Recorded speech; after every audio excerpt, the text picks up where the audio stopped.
Update mga ka-take-care. So ito, katatapos lang namin maggalit minsan ng mga ingredients ng pansit. So ito na naka-prepare na yung bawang tsaka sibuyas tsaka yung carrot. At ito na slice ko na rin tong repolyo. Ayan, nakalimutan din siya bumili sa palengke. Buti na lang meron dito sa store.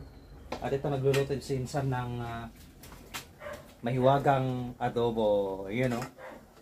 Pang-ulam na yan tsaka pang-pulots na yan mamaya. Yeah!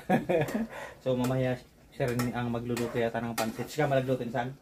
Si Insan din ang magluluto mamaya ng pansit. So shout out Padre Jibong, Classmate Leo, Padre Louie, Sir Jojo, Pare Albert. Di Pare Albert, binagak pa gayam. Alanganin pare, mga na. Aday, talaga po ay mabinay. So ayun mga ka-take care, maya-maya lamang ay sisimulan na natin ang raya-raya. Tinikman o. Quality. So mamaya ulit mga ka-take care. Take care, boom. At ito lulutuin na Insan ang mahiwagang pansit. Yun o. Naka-prepare na, pinapainit na lang yung mantika. Tapos yung adobo paluto na rin. Alright. Yun o. Yun na.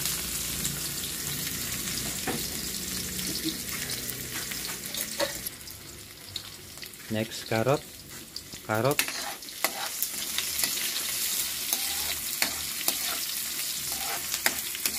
Yan, pinag-brown. Si Master Chef ngayon ang ating cook for today. The birthday celebrant.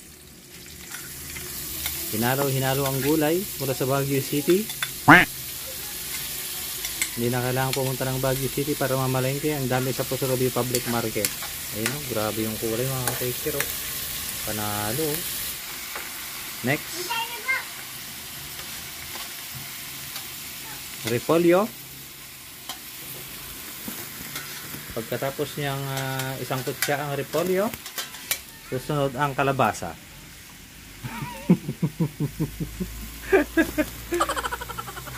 Yun o. Siniwar naman ang adobo.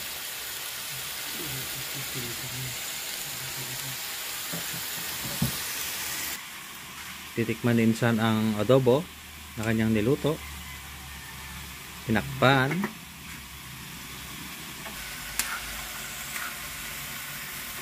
Kinikiwar para sumasarap na mekos-mekos. Mekos-mekos mo na yan Insan. Kinagan natin nga pan.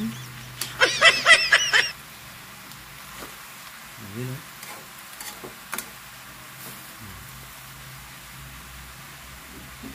Alright. Nilalagay na ni Insan yung pansit. Naliligo na sa sabaw. Mamaya yan, matutuyaan yan. Pero dapat, huwag niyong hayaang matuyaan kayo.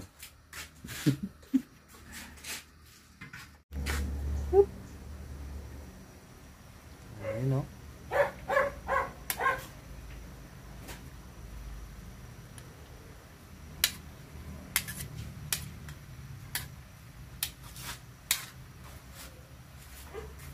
Haharuin na Insan yung gulay at pansit. At pag nahalo na yan, magiging kwan na yan, spaghetti.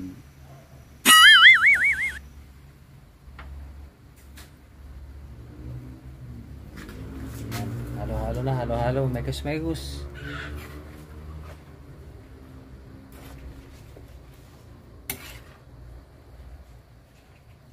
Sarap.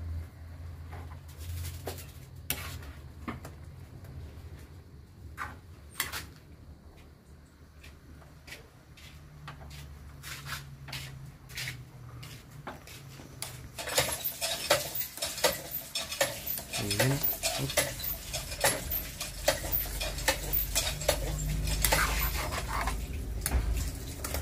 Sa pictus na. Dapat gulay na eh.